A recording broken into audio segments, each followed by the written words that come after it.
Bom dia! O Salmo 118, 24 nos diz que este é o dia que o Senhor fez. Vamos nos alegrar e regozijar nele.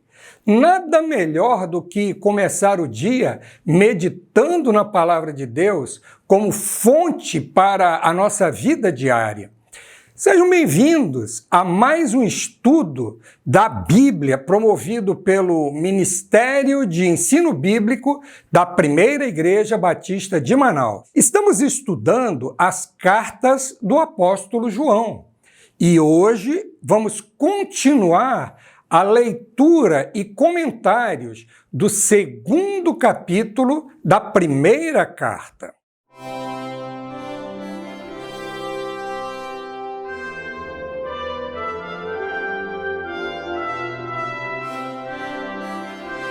Vamos ler então em 1 João, capítulo 2, versos 6 a 11. Abra sua Bíblia e acompanhe a leitura. Deixe a sua Bíblia aberta durante o estudo, porque nós vamos voltar ao texto com frequência. Então, João escreveu assim: Amados, não lhes escrevo um mandamento novo, mas um mandamento antigo, que vocês tiveram desde o princípio. Esse mandamento antigo é a palavra que vocês ouviram. Por outro lado, o que lhes escrevo é um mandamento novo, aquilo que é verdadeiro nele e em vocês, porque as trevas vão se dissipando e a verdadeira luz já brilha.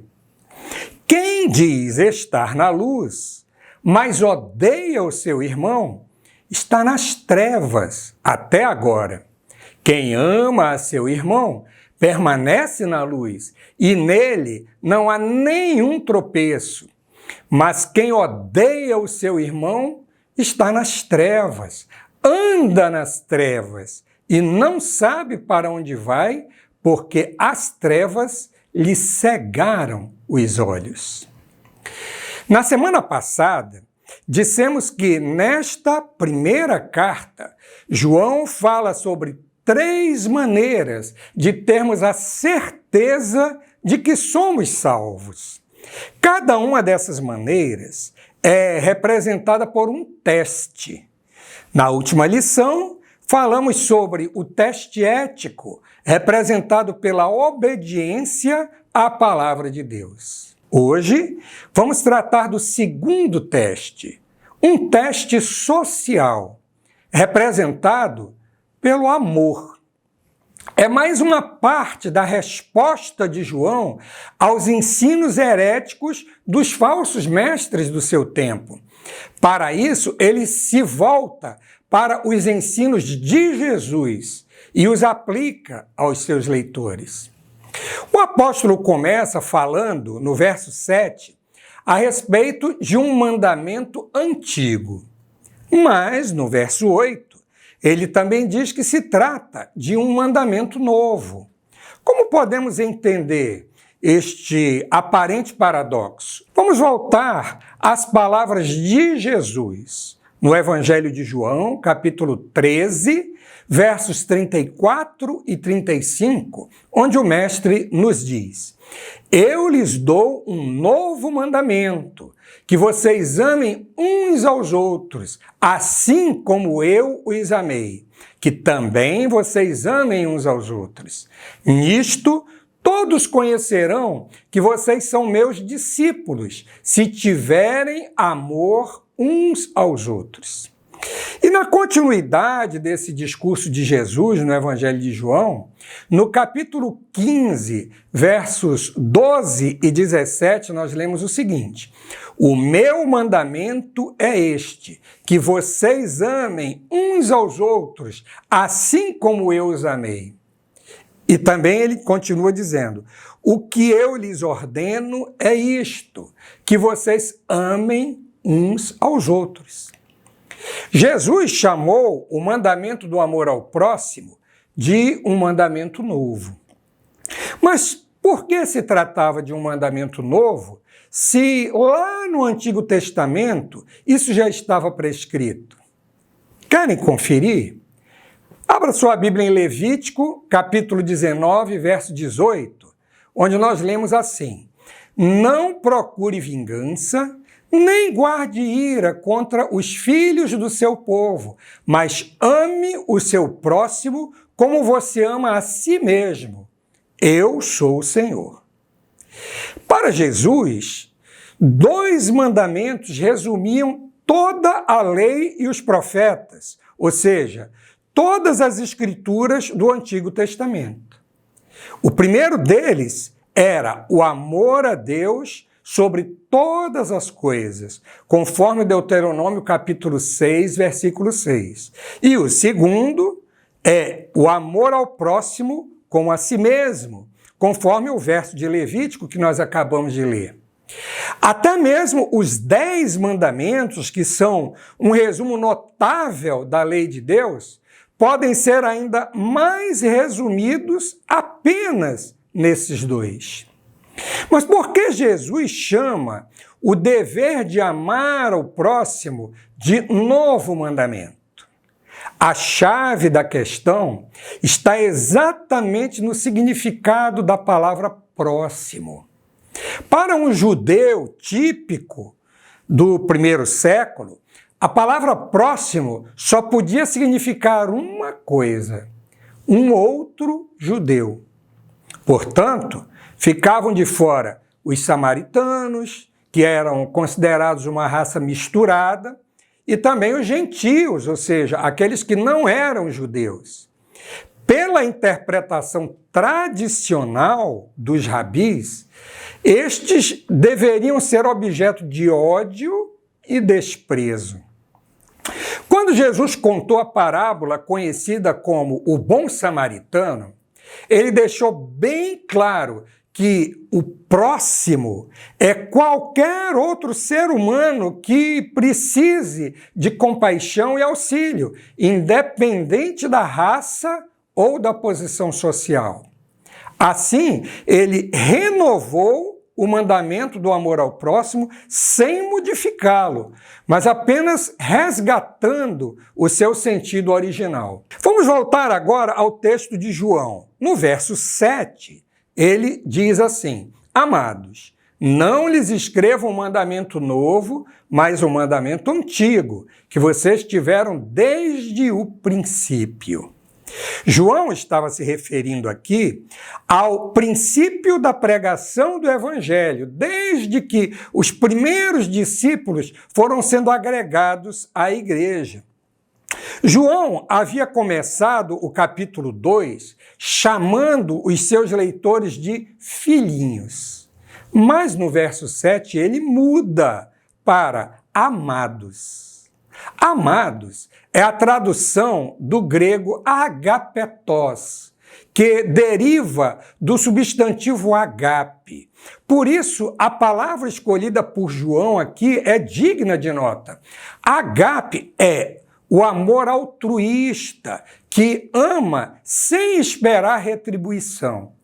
Da mesma forma que Jesus orou, pedindo perdão àqueles que lhe tiravam a vida, Estevão, o primeiro mártir da igreja, deixou em suas últimas palavras o pedido de que Deus não considerasse culpados aqueles que o apedrejavam. O mandamento era antigo para João. Ele escreveu essa carta cerca de 60 anos depois de ouvir aquelas palavras de Jesus. Naquele tempo, ele era bem jovem, mas agora já era um ancião. Além disso, o mandamento de amar o próximo como a si mesmo fazia parte da vida dos cristãos desde a sua conversão, conforme João confirma no capítulo 3 e no verso 11, onde ele diz: porque a mensagem que vocês ouviram desde o princípio é esta, que nos amemos uns aos outros. Este era um ensinamento tão antigo quanto o próprio Evangelho. João não estava inventando nada de novo. mas apenas ecoava a mensagem original que eles haviam ouvido desde o início da vida cristã. Mas da mesma forma como Jesus ressignificou aquele mandamento para os seus ouvintes, João agora também o faz para os seus leitores. O mandamento do amor continua sempre novo e precisa ser renovado a cada geração. Ele é novo porque há uma nova ênfase. Não se trata apenas de amar o próximo como a si mesmo, mas amar o próximo como Jesus nos amou e se entregou por nós. O apóstolo Paulo compreendeu muito bem essa nova ênfase quando ele escreveu aos Efésios, capítulo 5 e versículo 2. E vivam em amor, como também Cristo nos amou e se entregou por nós como oferta e sacrifício de aroma agradável a Deus. É um mandamento novo porque está alicerçado no modelo do Cristo. Não podemos entender de outra forma quando lemos o que João deixou escrito no capítulo 3 e verso 16 dessa primeira carta. Nisto conhecemos o amor, que Cristo deu a sua vida por nós, portanto, também nós devemos dar a nossa vida pelos irmãos. O amor deixa de ser apenas um mandamento e passa a se escorar no modelo de Jesus. O caminho que ele fez até a cruz é a fonte do modo de vida altruísta e de autonegação para o qual são chamados os seus seguidores. Um grande teólogo do passado, Robert Candlish, comentou: conquanto o cristianismo doutrinário seja sempre antigo, o cristianismo experimental é sempre novo. Em outras palavras, os mandamentos da palavra de Deus se renovam cada dia em nossas vidas quando os colocamos em prática. Foi assim que João entendeu quando, ao retornar a esse tema do amor lá no capítulo 4, ele escreveu no verso 19: nós amamos porque ele nos amou primeiro. No seu comentário a respeito do verso 8, John Stott lembra que os judeus estavam acostumados com a divisão da história em a era presente e a era por vir. Isso desde o Antigo Testamento. Quando lemos o Novo Testamento, nós somos informados que a vinda de Jesus ao mundo inaugurou esta era por vir. Agora, as duas eras já estão sobrepostas. Aqueles que já entregaram sua vida a Cristo, embora ainda vivam neste mundo, estão começando a experimentar o que o escritor da carta aos Hebreus chama de os poderes do mundo vindouro. As trevas citadas por João representam a era presente. Por isso, mais uma vez, ele assegura que Jesus é a verdadeira luz, que, vindo ao mundo, desfaz essa escuridão. O apóstolo diz que as trevas vão se dissipando e a verdadeira luz já brilha. Embora esta era por vir já tenha sido inaugurada e já tenha se iniciado na vida dos salvos, ela ainda não está completa. Isso só acontecerá no último dia. Então, o mandamento do amor é novo porque pertence a esse novo momento da história, introduzido pelo brilho da verdadeira luz. Nos versos 9 a 11, João passa a mostrar a prova de que alguém pertence de fato a Jesus. Quem diz estar na luz, mas odeia o seu irmão, está nas trevas até agora. Quem ama o seu irmão permanece na luz, e nele não há nenhum tropeço. Mas quem odeia o seu irmão está nas trevas, anda nas trevas e não sabe para onde vai, porque as trevas lhe cegaram os olhos. É muito simples. O amor ao próximo é um mandamento da verdadeira luz, que é Cristo. Então, quem odeia o próximo ainda está nas trevas do presente mundo mau, cheio de rebeldia contra Deus. Andar na luz é andar em amor. Odiar o irmão é andar nas trevas. Luz e amor formam uma dupla inseparável, da mesma forma que ódio e trevas. Lembremos que os falsos mestres do tempo de João tinham a pretensão de ser os iluminados, aqueles que possuíam um conhecimento diferenciado e verdadeiro de Deus, segundo eles. João primeiro os desmascarou dizendo que o seu comportamento de desobediência aos mandamentos de Deus não condizia com a sua palavra. Agora, ele mostra que a sua atitude de ódio não condiz com essa alegação de serem os iluminados. O cristão verdadeiro conhece a Deus, anda nos seus caminhos e ama o seu irmão. O seu testemunho de fé é reconhecido por sua relação correta com Deus e com o próximo. O teólogo luterano Werner de Boer esclarece que a palavra ódio, usada aqui por João, tem um significado mais amplo do que geralmente lhe atribuímos hoje. Um exemplo está nas palavras de Jesus no Evangelho de Mateus, capítulo 6, versículo 24, onde ele diz: ninguém pode servir a dois senhores, porque ou irá odiar a um e amar o outro, ou irá se dedicar a um e desprezar o outro. Vocês não podem servir a Deus e às riquezas. Para Jesus, o simples desprezo é aqui caracterizado como ódio.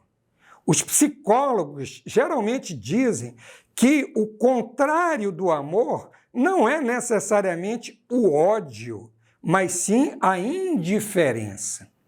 Por isso, este autor prossegue dizendo o seguinte: odiar o irmão já acontece em qualquer forma de desamor que temos para com ele.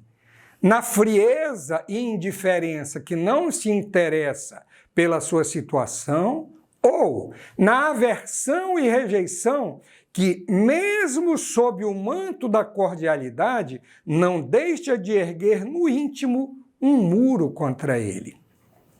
Portanto, não podemos nos esquivar das palavras de João, alegamos que nós não odiamos ninguém.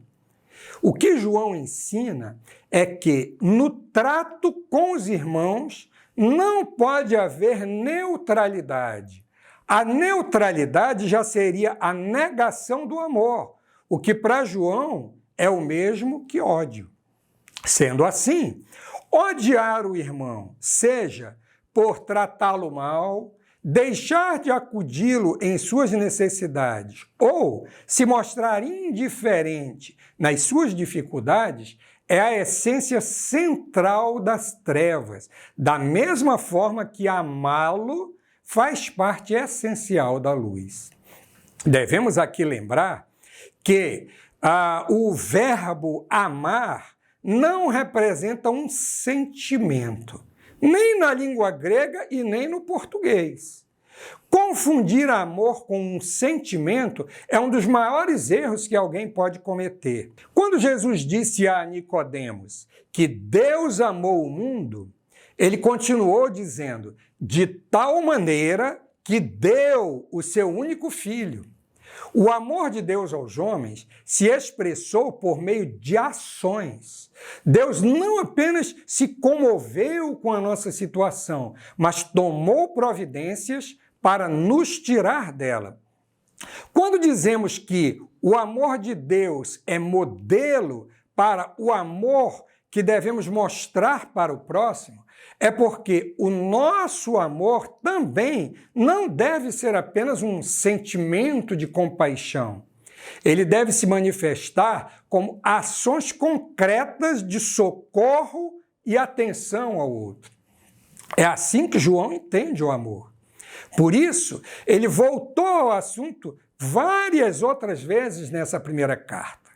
No capítulo 3, versos 17 e 18, ele diz assim: ora, se alguém possui recursos deste mundo e vê o seu irmão passar necessidade, mas fecha o coração para essa pessoa, como pode permanecer nele o amor de Deus? Filhinhos, não amemos de palavra, nem da boca para fora, mas de fato e de verdade.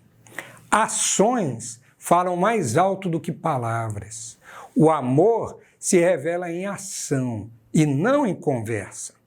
John Stott resume essa passagem da seguinte maneira: o ódio caracteriza o mundo, cujo protótipo é Caim, origina-se no diabo, leva ao homicídio e é evidência da morte espiritual. O amor caracteriza a igreja, cujo protótipo é Cristo. Origina-se em Deus, leva ao sacrifício próprio e é evidência da vida eterna. Voltemos então a considerar o amor como aquele segundo teste para saber se nós de fato andamos na luz. João escreveu que quem odeia o seu irmão está nas trevas, anda nas trevas e não sabe para onde vai. Viver em desamor é viver nas trevas. A gravidade desta situação é sublinhada pela expressão dupla. Ele está nas trevas e anda nas trevas. E porque as trevas lhe cegaram os olhos, essa pessoa não consegue enxergar realidades espirituais. Tal pessoa não consegue perceber que há uma outra vida possível, uma vida de luz. Ela está rodeada de outras pessoas que também experimentam a escuridão e todos acham normal essa vida sombria e sem rumo. Em pior situação ainda estão aqueles que se consideram iluminados, que se gabam de conhecer a luz, de estar em um patamar superior aos demais, mas que não conseguem passar neste teste, porque simplesmente não manifestam amor ao próximo. Quanto ao que ama, demonstrando o seu amor por meio de ações concretas, o apóstolo assegura que nele não há nenhum tropeço, porque ele demonstra que está na luz. A palavra tropeço é a tradução do grego skandalon, de onde vem a nossa palavra escândalo. De modo geral, essa palavra é usada para falar da ofensa causada a outras pessoas. A profissão de fé em Jesus, que não é acompanhada de amor ao próximo, promove escândalo para a igreja. Ela é pedra de tropeço para quem ainda não crê. Diferente do ensino dos falsos profetas de seu tempo, João reitera com muita frequência nesta primeira carta a necessidade de coerência entre fé e prática, entre palavra e ação, entre profissão e conduta. Aquele que tem a luz de Jesus deve mostrá-la ao mundo, conforme as palavras dele mesmo, registradas em Mateus, capítulo 5, versos 14 a 16. Vocês são a luz do mundo. Não se pode esconder uma cidade situada no alto de um monte. Nem se acende uma lamparina para colocá-la debaixo de um cesto, mas no lugar adequado, onde ilumina bem todos os que estão na casa. Assim, brilhe também a luz de vocês diante dos outros, para que vejam as boas obras que vocês fazem e glorifiquem o Pai de vocês que está nos céus. Chegando ao final de mais este estudo da primeira carta do apóstolo João, precisamos nos perguntar: qual tem sido a nossa reação quanto aos ensinos expostos até aqui? Nossa expectativa e esperança é que a palavra de Deus permaneça em nossos corações, provocando não apenas profundas reflexões, mas especialmente profundas mudanças em nossa vida e caráter. Que sejamos aprovados neste teste do amor, que o caráter de Cristo seja formado em nós a cada dia pelo aprendizado e meditação em sua palavra. Nosso desejo é que todos tenhamos um domingo abençoado e cheio da graça do Senhor.